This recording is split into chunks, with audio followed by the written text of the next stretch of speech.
శ్రీ గురుభ్యో నమః. శ్రీమాత్రే నమః. మా భక్తి టీవీని ప్రోత్సహిస్తూ ఉన్నటువంటి మా ప్రేక్షకులందరికీ ధన్యవాదాలు తెలియజేస్తున్నాము. 15 ఫిబ్రవరి నుంచి 21 ఫిబ్రవరి వరకు గల కాలానికి రాశి ఫలితాలు ఎలా ఉన్నాయో తెలియచెప్పుకోబోతూ ముందుగా గ్రహస్థితులు తెలియచెప్పుకుందాం.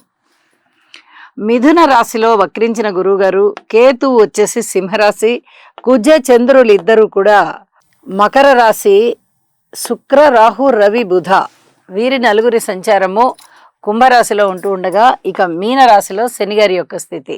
వారాంతానికి వచ్చేటప్పటికి చంద్రుని యొక్క స్థితి సంచారము మేషరాశిలోకి వెళ్ళింది. ఇక మిగతా గ్రహాలన్నీ కూడా అలాగే ఉన్నాయి.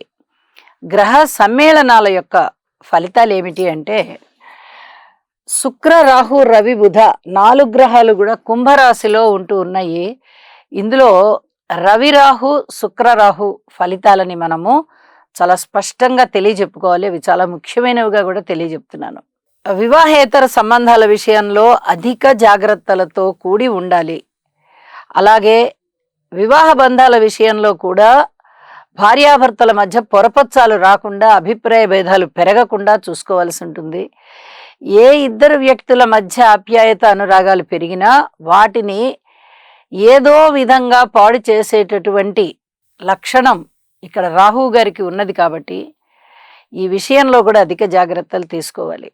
ఇది చాలా చాలా చెప్పదగినటువంటి సూచన. అలాగే వినికిడి సమస్య ఏదన్నా ఉండేటటువంటి అవకాశం ఉంది.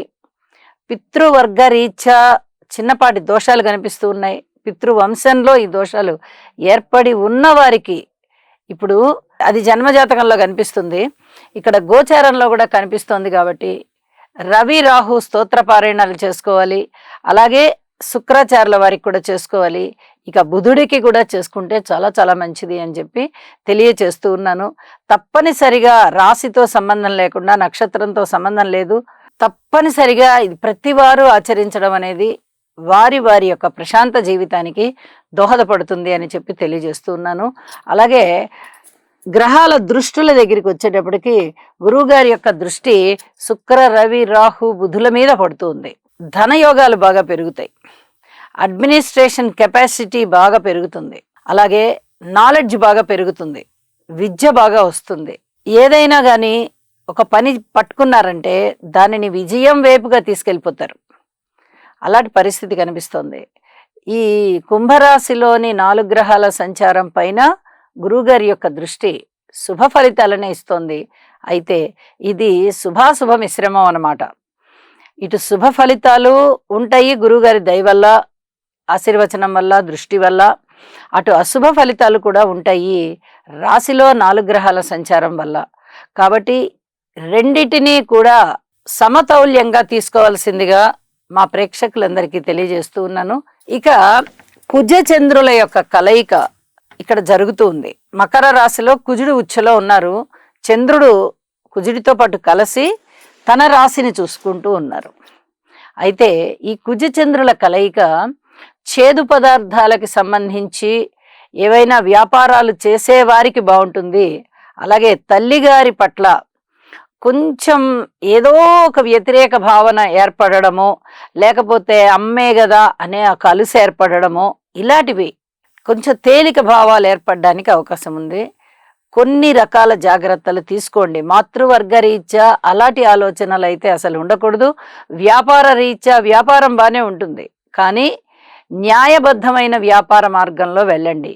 ఇక్కడ ఎక్కడా కూడా ఆలోచనలని అతిగా తీసుకొని వెళ్ళద్దు. ఇది చాలా చెప్పదగినటువంటి సూచనగా తెలియచేస్తూ ఉన్నాను. ఇక రాసుల్లోకి వెళ్దాం. తులారాశి. తులారాశి వారికి ఈ వారం రోజుల కాలాన్ని పరిశీలన చేస్తే పంచమ స్థానంలో శుక్రాచార్యుల వారు, షష్ఠ స్థానంలో శనిగారు, నవమ స్థానంలో గురువు, అలాగే ఏకాదశంలో కేతువు. 4 గ్రహాల యొక్క ఉనికి కూడా చాలా బాగుంది అని చెప్పచ్చు. తులారాశి వారికి చాలా రోజుల నుంచి గ్రహస్థితులు చాలా చాలా బాగుంటున్నాయి. ఎందువల్ల అంటే శనికేతువులు ఇద్దరు కూడా స్థిరంగా ఉన్నారు. శనిగారు 2.5 సంవత్సరాలు ఉంటారు. అలాగే కేతువు 1.5 సంవత్సర కాలం ఉంటారు. కాబట్టి వీళ్ళిద్దరూ కూడా చాలా అనుకూలంగా ఉన్నారు. గురువుగారి విషయంలో అప్ అండ్ డౌన్స్ ఉంటున్నా కూడా ఇప్పుడున్న సంచార నిమిత్తము గురువుగారి యొక్క సంచార ఫలితం చాలా చాలా బాగుంది. ఇప్పుడు శుక్రాచార్యుల వారి యొక్క పరిస్థితి కూడా బాగుంది. అయితే శుక్రాచార్యుల వారిని అంతగా పరిగణనలోనికి తీసుకోకూడదు. ఈయన రాస్యాధిపతే అవుతూ రాహుతో కలిసి ఉన్నారు, అలాగే రవి గారితో కలిసి అస్తంగత్వం పొంది ఉన్నారు. ఇంకా అస్తంగత్వం తీరలేదు, ఈ వారాంతం లోపల తీరిపోతుంది. అయితే రాస్యాధిపతి కాబట్టి తప్పనిసరిగా స్తోత్ర పారాయణాలు చేసుకోండి. శుక్ర రవి రాహు గ్రహాలకి వ్యక్తిత్వాన్ని తగ్గించే అంశాలు జరగడానికి అవకాశం ఉన్నాయి.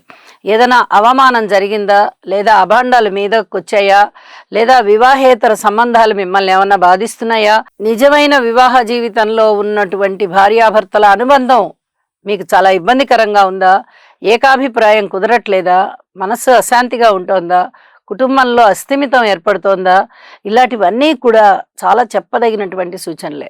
అలాగే ధనము విషయంలో కొంచెం ధనం ఆదాయం పెరిగే అవకాశం ఉంది, కానీ మిగతా విషయాలలో బాగున్న అంశాలు చాలా బాగున్నాయి, బాలేని అంశాలలో మటుకు కొద్దిగా మనస్తాపం అనేది కనిపిస్తూ ఉంటుంది. అయితే శని గారు చాలా చాలా బాగున్నారు. షష్టం చక్కగా యోగిస్తోంది, విక్రమస్థానం.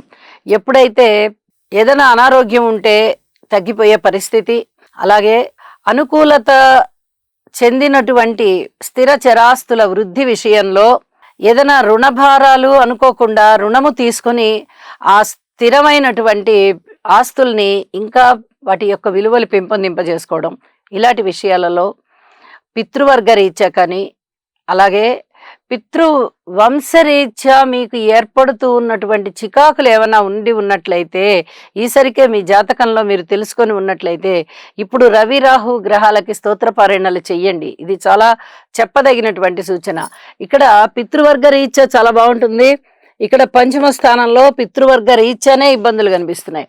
అంటే పరస్పర విభిన్నమైనటువంటి ఫలితాలు ఒక చోట ఉన్నప్పుడు, ఒకే వారం ఉన్నప్పుడు రెండిటికి సంబంధించినటువంటి పరిహారాలు చేసుకోవాలి. ఇక్కడ గురుబలాన్ని పెంచుకునే ప్రయత్నం చేయాలి, ఇక్కడేమో రవిరాహు దోషాన్ని తగ్గించుకునే ప్రయత్నం చేయాలి. కాబట్టి ఈ రవిరాహు స్తోత్ర పారాయణాలు తప్పనిసరిగా చేసుకోండి అని మరీ తెలియజెప్తున్నాను. సంతాన రీత్యా కూడా కొంచెం ఓర్పు కలిగి ఉండండి, మాతృవర్గ రీత్యా కూడా చిన్నపాటి ఓర్పు అవసరం అని చెప్పి తెలియజేస్తూ ఉన్నాను. ఇక భార్యాభర్తల అన్యోన్యత విషయంలో ఈ రాస్యాధిపతే రాహుతో చేరి ఉన్నందున మీరు ఎంత జాగ్రత్తగా ఉన్నా కూడా చిన్నపాటి ఇబ్బందులు ఉంటాయి. అయినప్పటికీ కూడా సంయమనం పాటించండి, ఇది చెప్పదగినటువంటి సూచన. ఊహించిన దానికన్నా ఎక్కువ లాభాలు ఉన్నాయి కాబట్టి ధనం విషయంలో మటుకు అంత పెద్ద ఇబ్బంది ఏమీ లేదు.